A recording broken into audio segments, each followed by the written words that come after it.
Hola. Eh, ¿Qué tal, Mire, no compañera? lograba ¿Todo hacerlo bien? desde la computadora, lo hice desde el celular. Sí, se presentan algunas dificultades con esta modalidad. Yo también la estoy...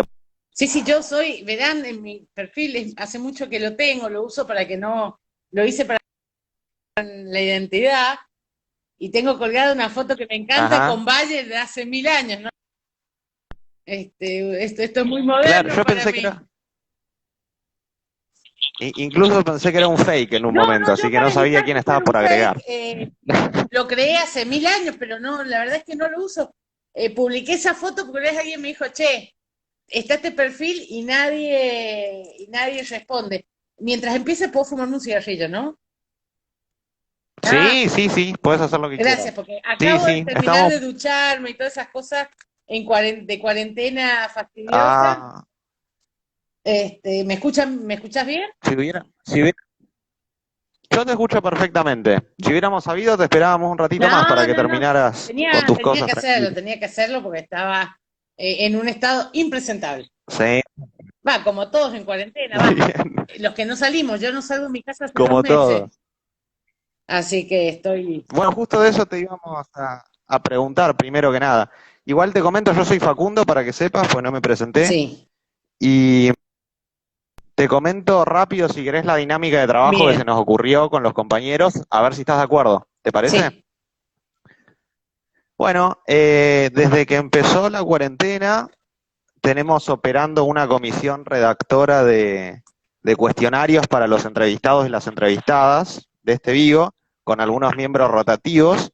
Y para esta ocasión habíamos pensado 3 bloques tal. bien. Así que si te parece, arrancamos, vemos qué sale. Perfecto, vos me decís cuándo y yo soy re obediente. Estoy buscando las preguntas porque me las mandaste, pero Ok, no encuentro. ok. Sí, igual yo te las voy a ir cantando de todas maneras, pero no tengo mucha práctica con esto, así que veremos. Así, vamos con esto. Bueno, la primera, ¿sabés que con la cuarentena que mutaron los hábitos sociales sensiblemente? Incluso los militantes, yo creo que es la normalidad militante lo que al menos mis compañeros y yo más extrañamos. Y queríamos saber cómo estabas pasando vos la cuarentena en las dimensiones de las que nos quieras hablar, personalmente, profesionalmente, laboralmente. Mira, la cuarentena no es una experiencia agradable para nadie. O sea, el que creía que esto eran vacaciones, se está enterando que están bastante lejos. En lo personal, yo soy grupo de riesgo, desde 10 días antes que la mayoría de los argentinos, porque el médico me mandó a mi casa, es más, me mandó a mi casa y ahí.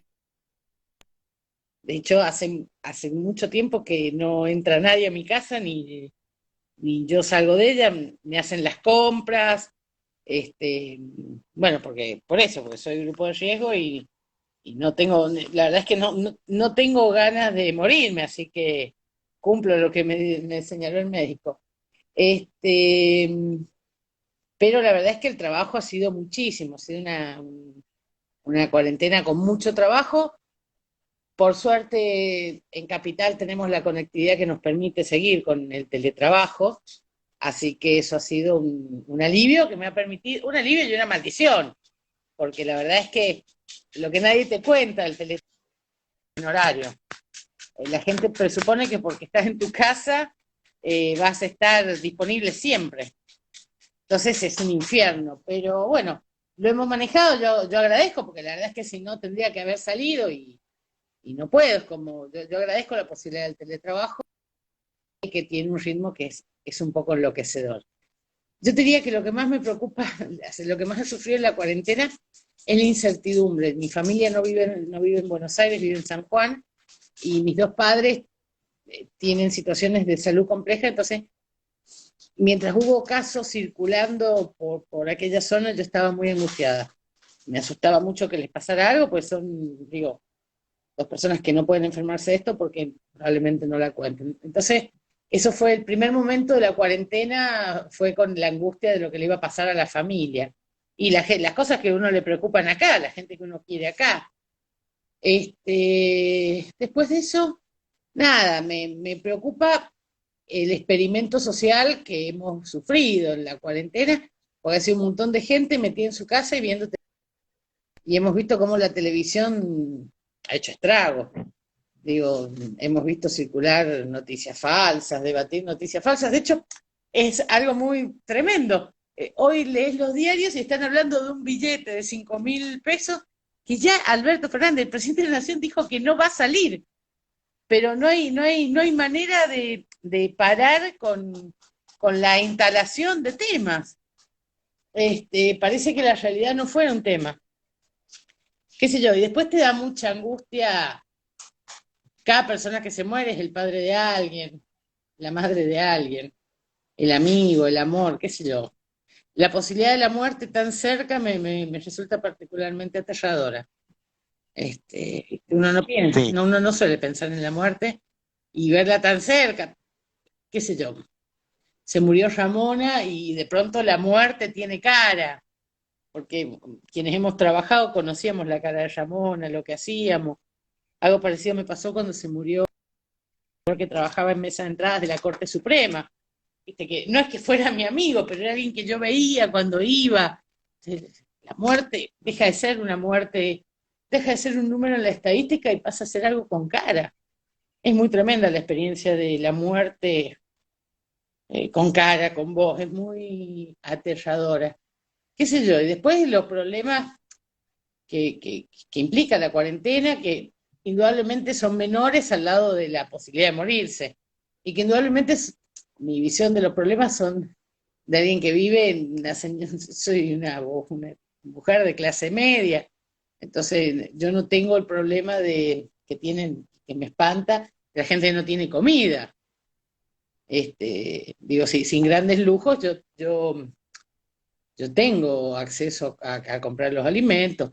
No sé cómo la situación de la gente de la Villa 31, o sea, que no tiene comida, me parece desesperante. Este, y después también me parece tremenda la gente que no puede ir a trabajar, porque la verdad que uno también es lo que hace para vivir, ¿no?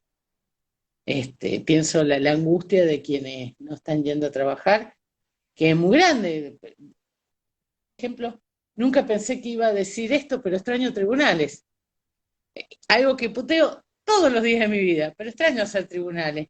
Bueno, ¿por qué lo extraño? Porque es lugar donde yo trabajo, lugar donde yo voy, extraño ver otras personas, extraño, qué sé yo, ver cómo avanza el embarazo de una colega, que no es mi amiga, sino que la veo, pero ese montón de relaciones que, sin ser las relaciones de los amigos que uno mantiene a través de teléfono, a través de Zoom, con estas reuniones, no dejan de ser las relaciones que forman parte de tu vida.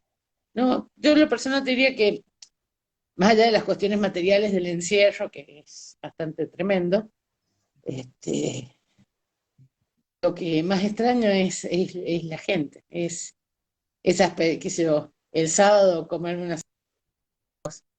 irme a la quinta de alguien, las cosas que uno hace habitualmente para salir de la vida normal. Este, ujú, sí, entonces para mí bueno, la experiencia y yo estoy sola en esta cuarentena. Sola no, seguro por ahí se van a ver asomando dos perros que no colaboran en nada, no quieren barrer, no quieren planchar, de lo cual me pero ven. tenés muchos seguidores. ¿Qué? Tenés muchos seguidores en todos, que tenés muchos seguidores en todos lados, digo, Sí, así pero que estos dos no vas a perros estar sola en esta cuarentena. no quieren en las tareas del hogar no quieren colaborar. Pero yo estoy sola y se siente, ¿no? O yo estoy sola porque además no recibo a nadie, no puedo. Yo tengo médico, mi hijo, tengo que estar aislada, entonces, porque cualquier persona puede ser portadora del virus y yo no puedo contagiarme porque soy grupo de riesgo. Entonces, la experiencia de la soledad a veces es muy abrumadora. Ujú, ujú. Bueno, agradezco tu sensibilidad para opinar sobre estos temas y que no te olvides además de que dentro de todo nosotros tenemos una cierta cantidad de privilegios, es algo que marcamos constantemente en la militancia, pero la vida en los barrios bajos Claro, debe ser a catastrófico. ver, yo no me olvido, o sea, Sí, yo me sí, quejo sí. porque estoy en mi casa, pero yo estoy en mi casa y tengo casa, por ejemplo, que digo, yo antes de que entrara en cuarentena me acuerdo el espanto sobre todo el último, el 2019, donde en mi barrio, que es Palermo, se llenó de gente que había perdido su casa y dormía en la calle, que era como el escalón Mm, final de la debacle económica que fue el gobierno de Mauricio Macri. Y toda esa gente, ¿dónde está haciendo la mm, cuarentena? Si veo que los paradores son focos de contagio. Entonces, antes de sí, sí. quejarme yo de mi situación, eh, como cualquiera de nosotros, no podemos olvidarnos que hay gente que está pasando mucho peor que nosotros y que el primer deber es para con ellos, porque Ujú, nosotros, ujú. o por lo menos la clase media, con las dificultades, digo, yo pienso en mis colegas, digo, los abogados, cuando no ganamos juicios, no cobramos, así que hay miles de colegas que deben estar pasando estrechez económica, administrando con sabiduría los ahorros, pero es una situación muy compleja, pero es la alternativa es contagiarse y morirse en muchos casos. Ujú. Entonces, hay un viejo dicho que aplica muy bien, y es que nadie quiere envejecer porque nadie quiere ser viejo. Te empezás a simpatizar con la idea de la vejez cuando consideras la alternativa que es morirse.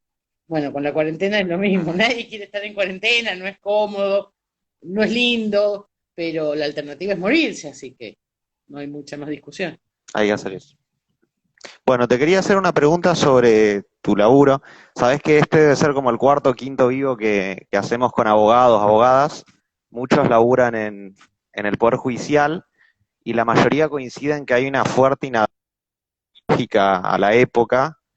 Y bueno, nosotros como estudiantes, incluso en la Universidad de Buenos Aires, estamos teniendo algunas dificultades para avanzar en este proceso. Lo estamos transitando con mucha incertidumbre. Y sé que estás en la dependencia de asuntos jurídicos en el Senado. Quería saber qué opinión te merece como el Estado en general, los tres poderes en su ayornamiento a los tiempos que corren. Mirá, el Poder Ejecutivo ha demostrado que puede funcionar bastante bien con los sistemas informáticos, con mucho esfuerzo de los trabajadores, porque vamos a ser claros, eso no, los sistemas de teletrabajo y de información de trabajo virtual solo funcionan por el enorme laburo que hacen los trabajadores. Y en el Ejecutivo lo han hecho. Yo pienso que aún con los errores posibles, se han tramitado, por ejemplo, las IFE. Digo, 8 millones de personas solicitando asistencia del Estado, todo virtual. Lo cual habla bien del Poder Ejecutivo. El Poder Legislativo, yo trabajo en el Senado, rápidamente la Secretaría.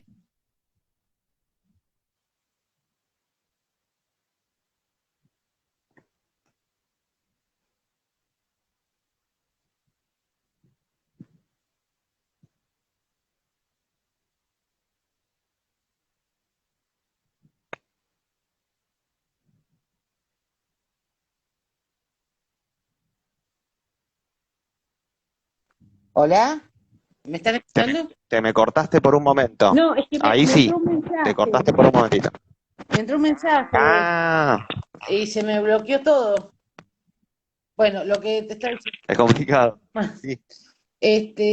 Más allá de eso, yo diría que algo que es para señalar, el Poder Legislativo, el Senado rápidamente implementó una plataforma para permitir el teletrabajo, con lo cual ha sido buena la respuesta, y después de una gran discusión política, y vamos además a hacer la primera sesión virtual del Congreso de la Nación, que se la vimos los otros días con un enorme, de nuevo, todo imposible sin los laburantes. Yo no sé qué haríamos sin los cientos de personas que le ponen el pecho a que todo funcione, porque cuesta un montón.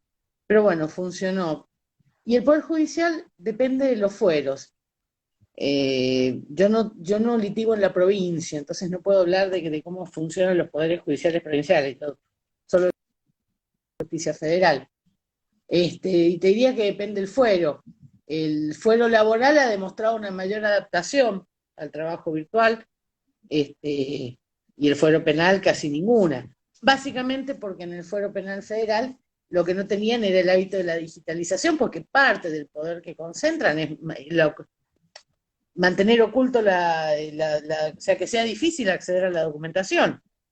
Entonces son solo unos pocos juzgados los que están avanzando con la digitalización, el resto muy escasamente, y claramente es casi imposible sin tener acceso a la documentación continuar con las tramitaciones, salvo algunas cosas, y después las cosas que tienen que ver con el nivel de la infraestructura. Digo, ¿cómo llevas adelante un juicio virtual con, pienso en los juicios de lesa, las dificultades de hacer vía digital los juicios de lesa?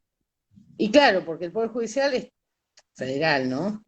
Estaba como muy acostumbrado al trabajo en modo analógico. Pero bueno, son cosas que hay que trabajar. Yo pienso, mira, cuando logramos que la Corte nos explicara, dijera con toda claridad que que éramos competentes para interpretar nuestro reglamento como Senado y podíamos hacer las sesiones virtuales, salió una maravillosa nota de Andrés Gil Domínguez, profesor de la UBA, que hablaba de la democracia digital como desafío. Y a mí me pareció que es un buen norte. La pandemia es que es necesario y que con esfuerzo se puede hacer. Eso no quiere decir que sea una maravilla, ni que sea sencillo, ni que uno tenga que lidiar, no tenga que lidiar 1000 años. Digo, yo ya sé en qué horarios la página de la FIP está más ligera de gente, de todas esas cosas que antes no. Digo, porque hay horarios en que 5 de la mañana. es que a las 11 de la mañana es inútil intentar.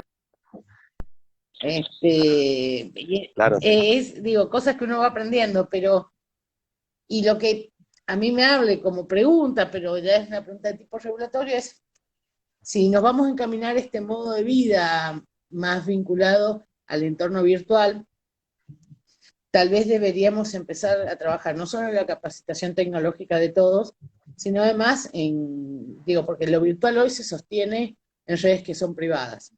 Y si va a ser un modo en el cual vamos a trabajar y vivir y relacionarnos de modo más continuo, me parece que es necesario.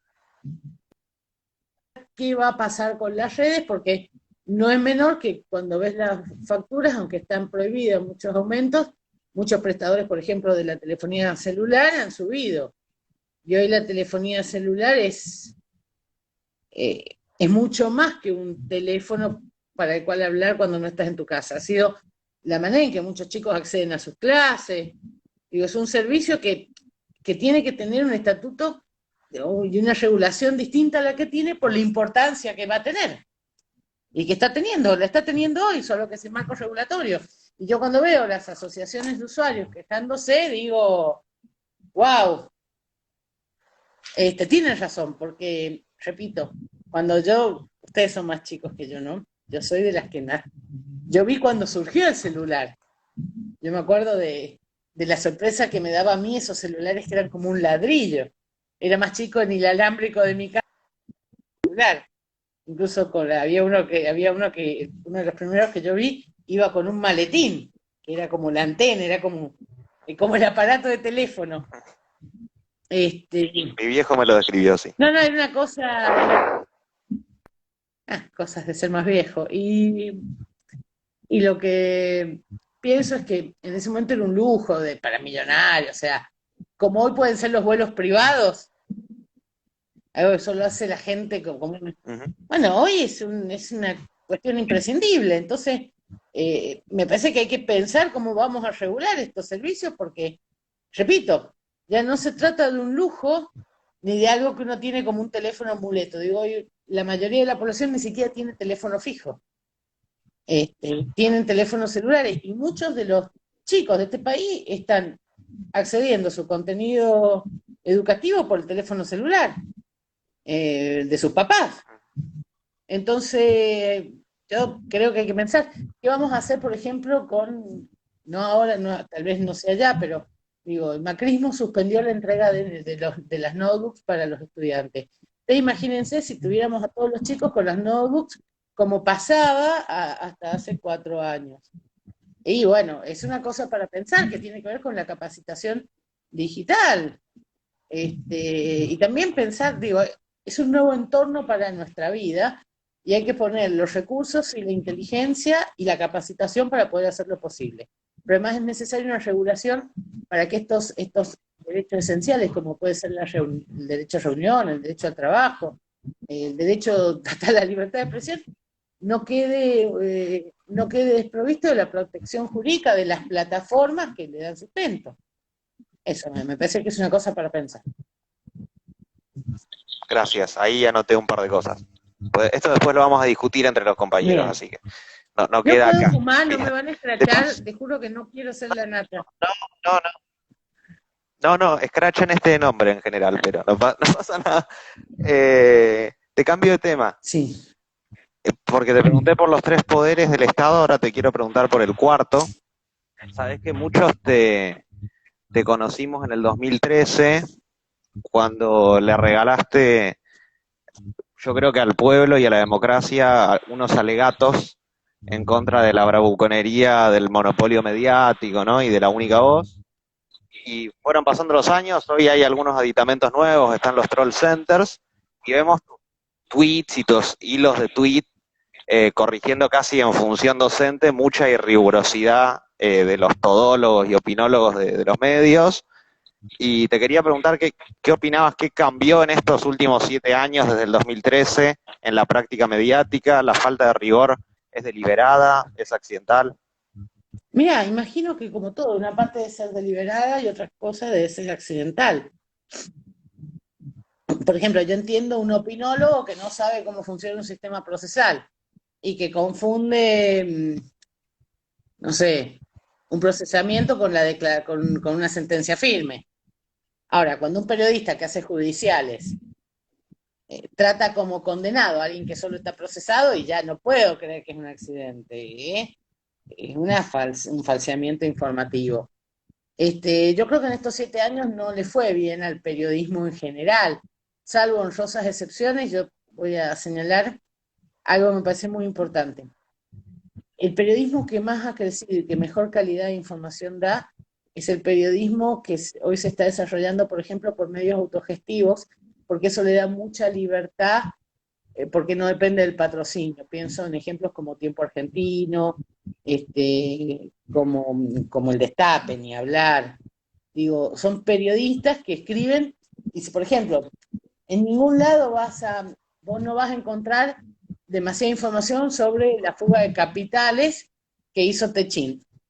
Claro, pero porque Techín es un gran auspiciante. Entonces vos notás la diferencia entre el tipo que depende de su auspiciante y el tipo que no. A mí me parece una experiencia maravillosa. Y después tuvimos algo que es tremendo y es como en un proyecto político de persecución, como era el del macrismo, era imposible hacer sin los medios de comunicación. Y vemos como algunos periodistas y algunos medios de comunicación no han logrado dejar de estar ahí. No han logrado y eso está muy mal, e informan mal y siguen persiguiendo. Digo, lo vimos los otros días cuando yo se lo cuestioné. A mí, a diferencia de lo que piensa todo el mundo, yo en realidad yo no me llevo mal con los periodistas, digo, por alguno tengo antipatía, pero no me llevo mal. Y uno con los que no me llevo mal, no me gusta lo que hace, pero lo conozco. Fue Nicolás Buñac, y le dije, Nick, hasta tu nota miente, porque decía que le habían ofrecido un cargo a Amado Vudú. Y la verdad que era tan fácil a ver, antes de escribir esa nota, llamá al gobierno de La Rioja y preguntá si es cierto. Llamalo a Vudú y preguntale si es cierto. Y si no tenés ganas, llamá a alguno de los abogados y preguntá si es cierto. No, pusieron en tapa una nota falsa. Entonces vos decís, eso está mal, está mal. Porque el problema a mí no me importa lo que diga Clarín, lo que diga Página 12, digo, la vida está también por fuera de los medios de comunicación. El problema es que, repito, en una sociedad angustiada y encerrada, vos decís algo que no lo rectificás, esa idea. Y así han instalado cosas locas. Digo, a mí me divierte mucho, como todos, yo tengo algunos amigos muy gorilas que en algún asado me han tirado, se robaron un PBI. Yo le digo, a ver, explícame cuánto es un PBI. Yo no tengo problema, discutámoslo. Pero decime cuánto es empecemos por ponerle, y no lo sabe, entonces bueno, entonces, pero mira, si vos supieras lo que es un PBI, entenderías el nivel de disparate de lo que me estás diciendo. Como, como soy, como sos mi amigo, no voy a proceder a putearte, pero tenés que pensar más en lo que decís. Porque en general, de lo que uno no sabe, no hay que hablar. Y si hablas, asumir que lo hablas desde la ignorancia. Que si a mí me pasa, yo no soy una experta en economía, algo entiendo, pero entonces, ¿quién soy yo para cuestionar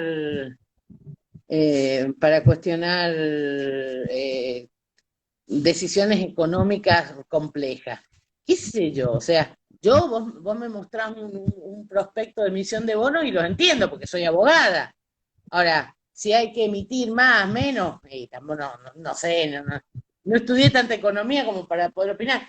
Y esto que nosotros hacemos normalmente, me parece que tiene que ver también con un sentido de reflexión crítica que no hacen los medios de comunicación.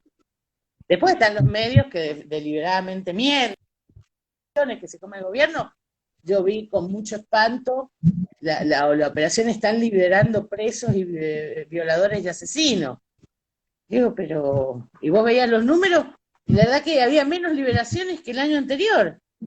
Digo, y aún así mis vecinos estaban caceroleando porque estaban liberando presos y asesinos, no estaban liberando violadores y asesinos. ¿Qué sé yo? A mí me parece que ahí hay un problema, pero me parece que en este momento es importante tenerlo presente para que el gobierno genere herramientas de comunicación que estén disponibles para que la gente para que la gente tenga acceso a otra versión. No, me parece que eso es lo importante. Eso. Y mira, y después están las cosas tremendas, como lo que pasó este fin de semana, donde hicieron una suerte de hackeo en Google para adulterar la información de sobre Cristina Fernández de Kirchner.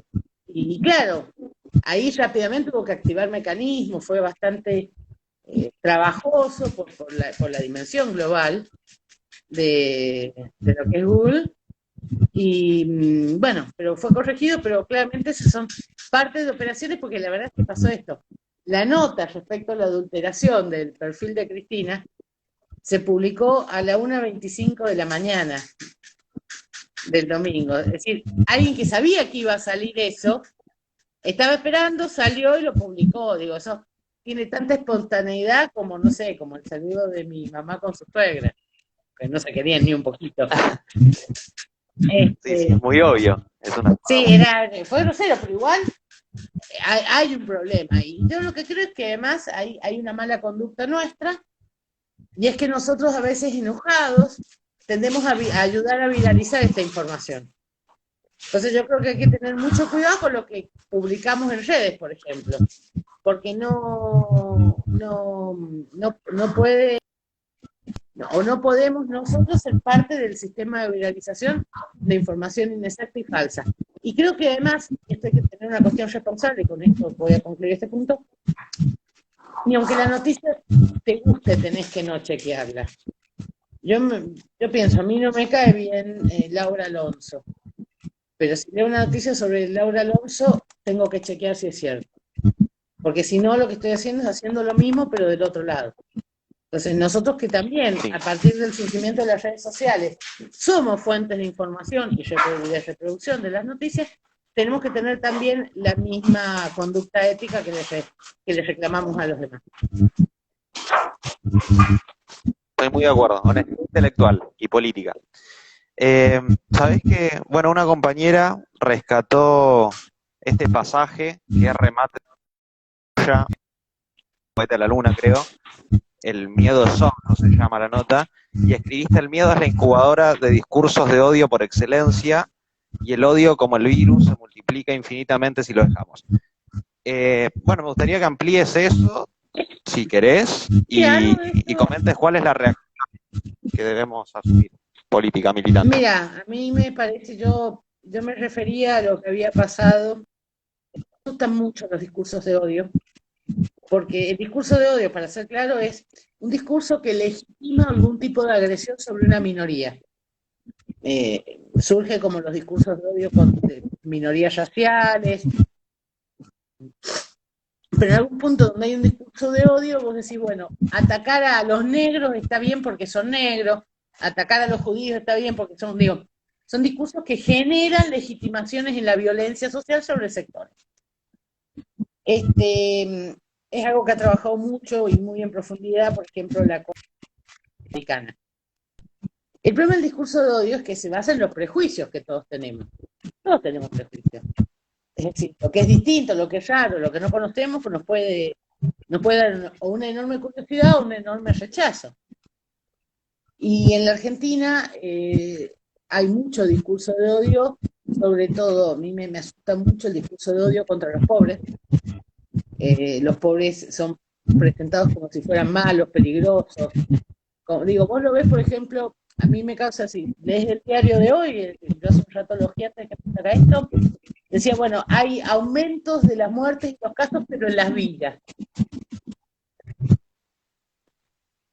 O sea, ¿qué implica? Que si no fuera en las villas, que si fuera en Palermo, sería más dramático que si en las villas. Son menos personas, ¿no? Son formas de violencia simbólica que uno, si no repara en el título, lo tomás y vos decís, bueno, no es tan grave que aumenten los casos. Yo creo que es gravísimo que aumenten los casos, porque el virus no se queda en una comunidad, ¿me explico? No es cierto eso, o sea, el virus crece, se esparce. Entonces, mayor aumento de casos, pero solo en las villas, me parece una típica aplicación prejuiciosa. Tal vez el título ni lo pensó.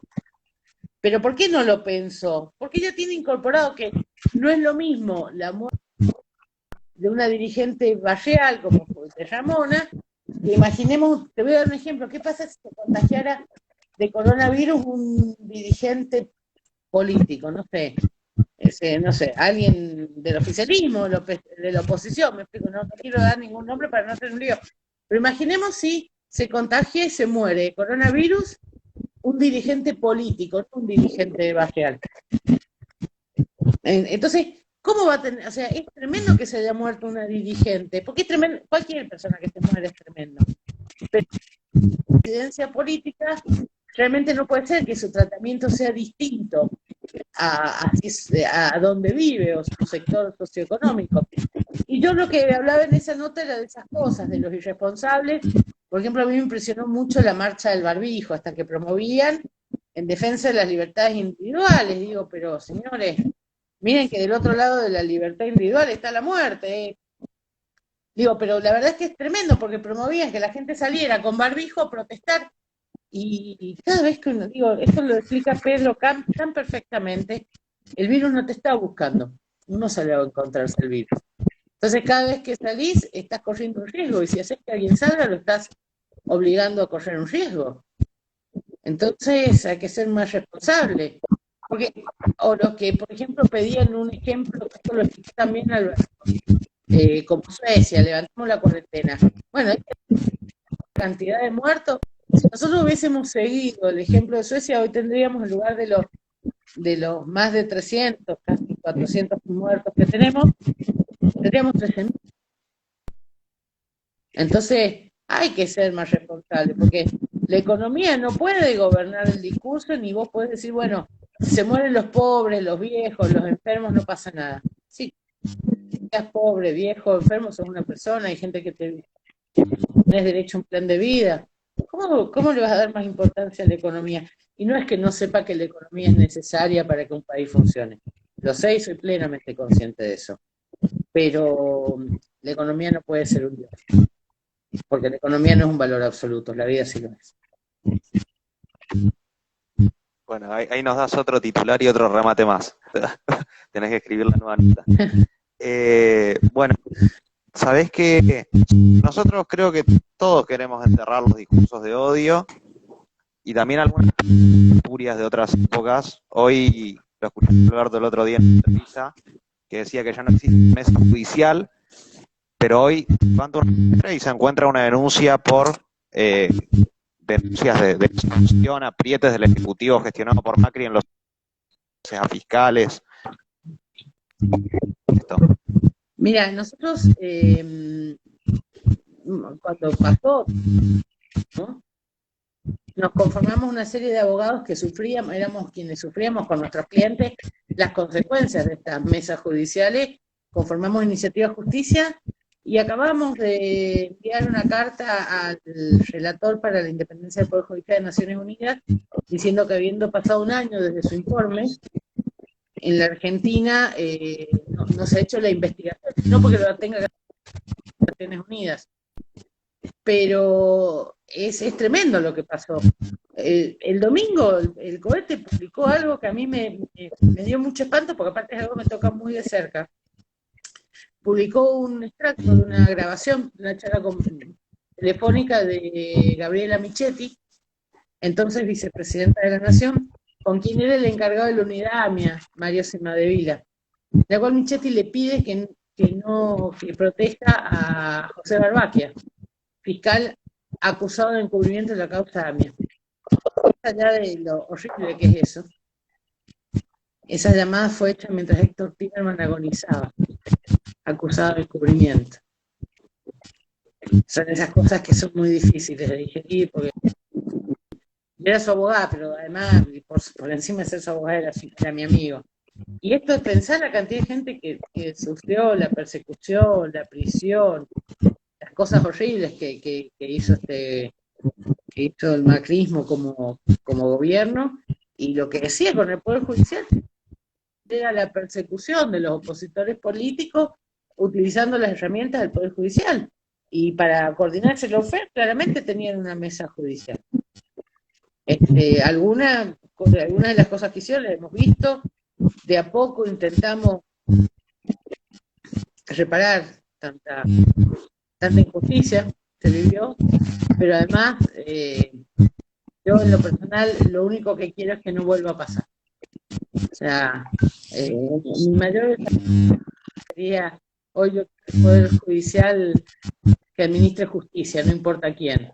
Entonces yo quiero que Tornel, Laura Alonso, Mauricio Macri tengan lo que no tuvimos nosotros en el gobierno de Mauricio Macri: justicia, y procedimientos y derechos y garantías, porque lo que pasó no puede volver a pasar.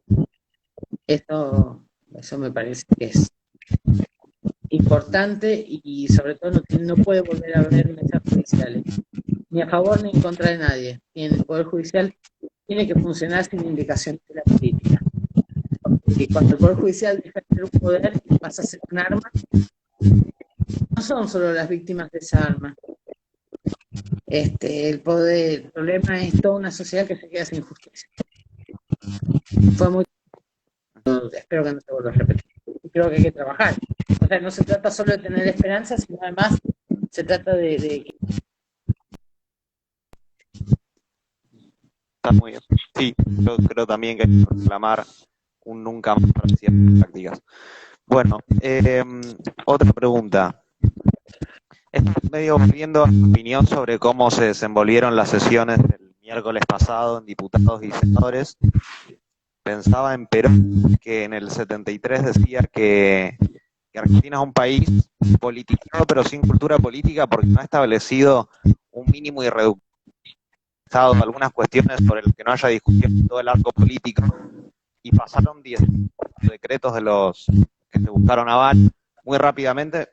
A ver si vos crees que el Frente de Todos viene a sortear la grieta, a darle por fin cultura política a la Argentina.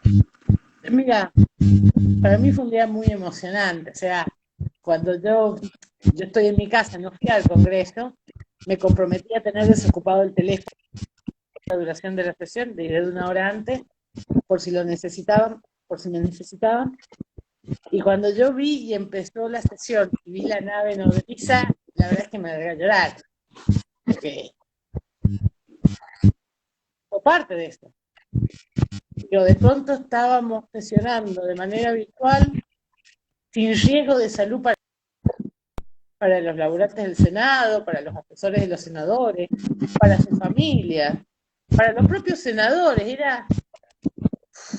Fue, fue, fue muy fuerte, digo, porque aparte fue una enorme pelea y un enorme trabajo. Y a mí me emocionó mucho ver esto y creo que funcionó muy bien. En un momento se cortó la transmisión. Yo creo que eché a rezar hasta que volvió. Pero fue, qué sé yo, para mí fue muy lindo, fue parte de algo que me conmovió profundamente. Y siempre pienso, lo primero que pensé es el agradecimiento, porque eso fue posible gracias al laburo de un montón de gente que puso las pantallas, buscó las certificaciones de los senadores para que pudieran participar. Digo, una parte de la sociedad no ve el enorme trabajo que hace el Estado para que las cosas funcionen. Y yo dije, esto es mérito de quien toma la decisión, pero también es ejecutarla. Y quienes fueron capaces de ejecutar fueron los trabajadores del Senado de la Nación. A mí me emocionó mucho, fue un enorme momento y además me pareció muy justo el sistema porque en el Senado además las representaciones por las provincias, no por los partidos políticos, más allá que después se agrupen en bloques. Entonces, era difícil plantear algo como lo que planteaban algunos senadores que querían que algunos estuvieran, otros no, porque claro, el que vive en Capital Federal puede ir sin ningún problema, pero el que vive en San Juan o en Tierra del Fuego, entonces era injusto permitir que esa falta de que el Senado tuviera una representación poco federalista, en términos de permitir a algunos que por distancias, era como la reedición de la discusión país-Buenos Aires. Entonces a mí me pareció que estuvo bien que solo se permitieran que estuviesen las autoridades en forma presencial, porque daba una representación, a todas las provincias se las trata igual. Inclusive en la posibilidad de estar o no estar, el sistema funcionó, ahora vamos a ver cómo sigue. Pero a mí me pareció que era una salida que permitía un avance en la cultura política, porque además implicó una enorme cantidad de consensos, que no quiere decir acuerdos, no estar de acuerdo, o sea, pero sí consensos en cómo se va a trabajar. Yo estoy muy, me cuesta mucho ser del todo objetiva, porque yo estoy muy contenta y muy orgullosa. Para mí fue un momento maravilloso. Y ya estoy pensando cuando esto recupere, yo quiero una foto de la imagen de la nave nodriza para poner en algún lugar de mi despacho. Nosotros se me escucha mejor ahí porque me dijeron que había algún Había ruido un de retorno, había interferencia un con el retorno. micrófono. ¿Ahora está bien? Perfecto. Bien. Sí, aparte sabemos que fuiste una de las principales gestoras de esto. Mis compañeros hicieron unas panzadas con tus hilos de tweets recompartidos por Cristina, así que estamos contentos de que haya habido ¿Qué un me marco pasa? Es que de... a mí me cuesta explicar la angustia que yo tenía, digo, porque en esta situación de emergencia el Congreso tiene que funcionar. Es así. No podemos estar sin Congreso.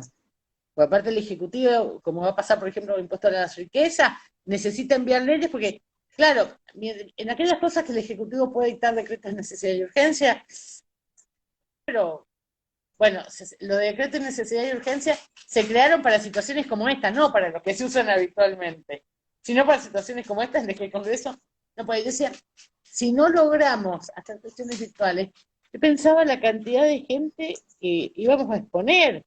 Eh, Te voy a dar un ejemplo, cosas que yo pienso. En San Juan no hay casos. Mis viejos viven en San Juan. Y yo voy a traer a los senadores de San Juan. Y me voy a arriesgar. Digo, yo no voy a ver a mis papás, que tengo más ganas de abrazarlos que nadie. Pero no los voy a ver porque no quiero llevar la enfermedad y voy a traer a los senadores. Y las familias de esos senadores y los colaboradores de esos senadores.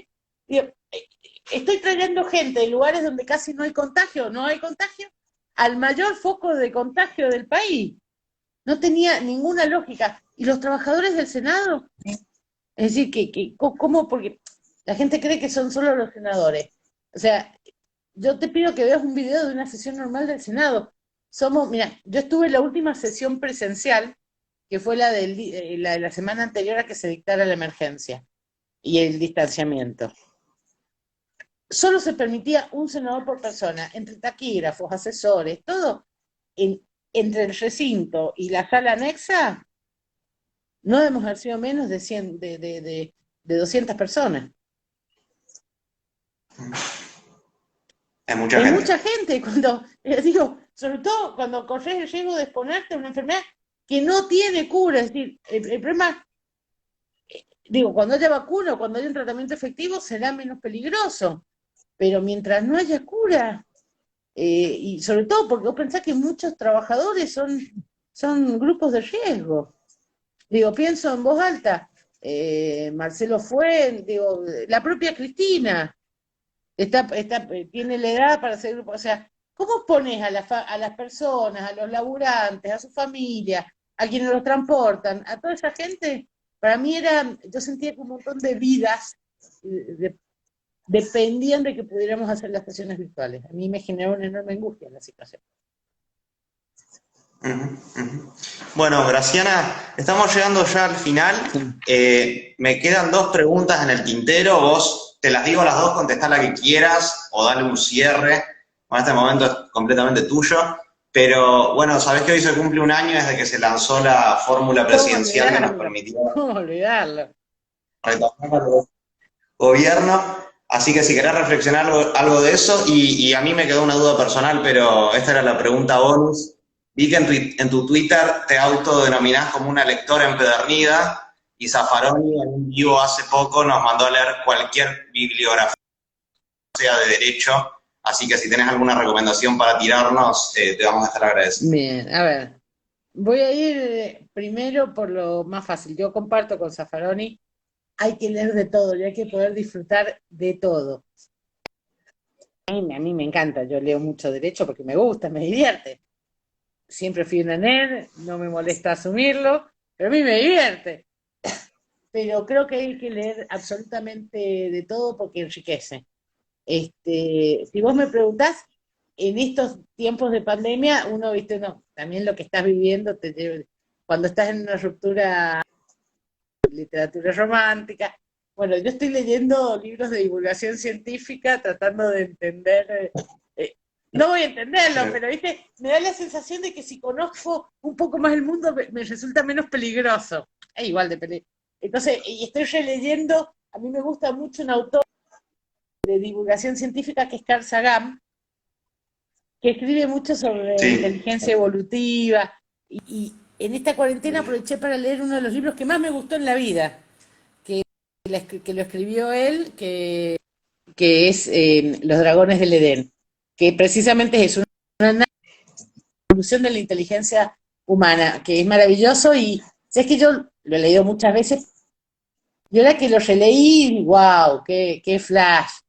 Y repito, no es que aprendí ciencia, pero te enseña a pensar. Y a mí, voy a ser honesta, a mí me gusta mucho los géneros, pero en general me gusta mucho la literatura fantástica, brujas, dragones, hadas, y me hace muy feliz. Entonces aproveché para leer Sangre y Fuego, que es una precuela de Tronos, que salió hace no mucho, y me encantó, es mala. A ver, a mí me gustó mucho la saga, digo, todo el mundo la conoció por la serie, yo había leído los libros, asumo que soy una grandota boluda que encargaba los libros de Harry Potter en la librería, porque no me gusta, que ¿viste? A uno le gustan esas cosas. Y me encantó Sangre y Fuego porque cuenta la historia originaria de los Targaryen, de la madre de dragones, era una Targaryen. Y me lo disfruté mucho. Y después, y si no sabes qué leer, léete una policial. Digo, nunca falla, no hay policial, y a mí me gustan, sobre todo me gustan mucho las policiales que involucran, qué sé yo, abogados, ¿viste? Cosas que uno no siente tan lejanas. Está claro que nadie me imagina a mí con un sobre todo negro y un sombrero, pero uno no puede dejar de identificarse, qué sé yo, con el detective del Halcón Maltés. Pero bueno, yo creo que hay que leer. Para mí leer yo aprendí a leer muy chica y mi abuela, y ya muy chica estuve muy enferma y tuve que hacer un larguísimo reposo.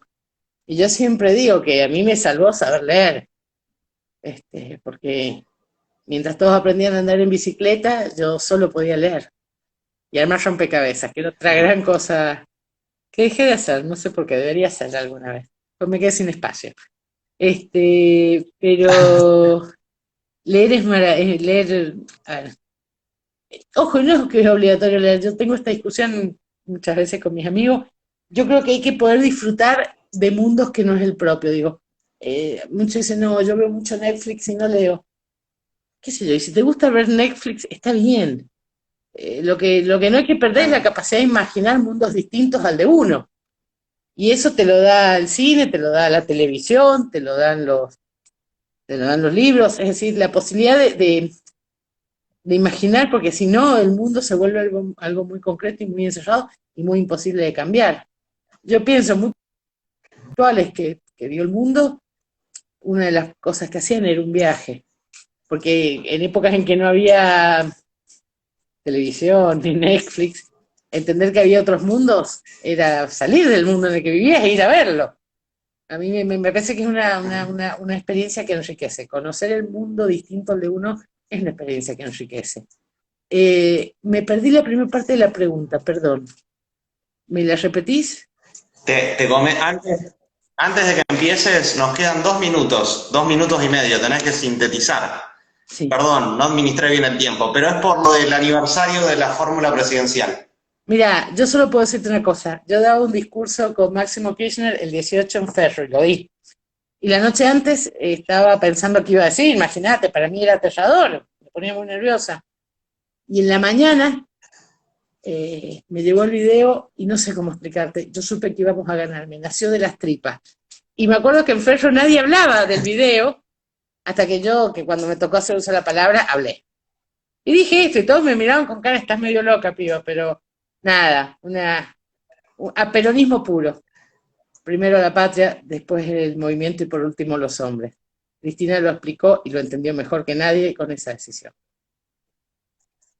Muy bien. Maravilloso. Bueno, muchas gracias, No, Graciela. gracias a ustedes. Espero que hayas... ¿Te gustó? Sí, perfecto, la verdad que funcionó bastante bien. Hasta luego. Buenísimo. Bueno, chao, gracias. Bueno, a ver.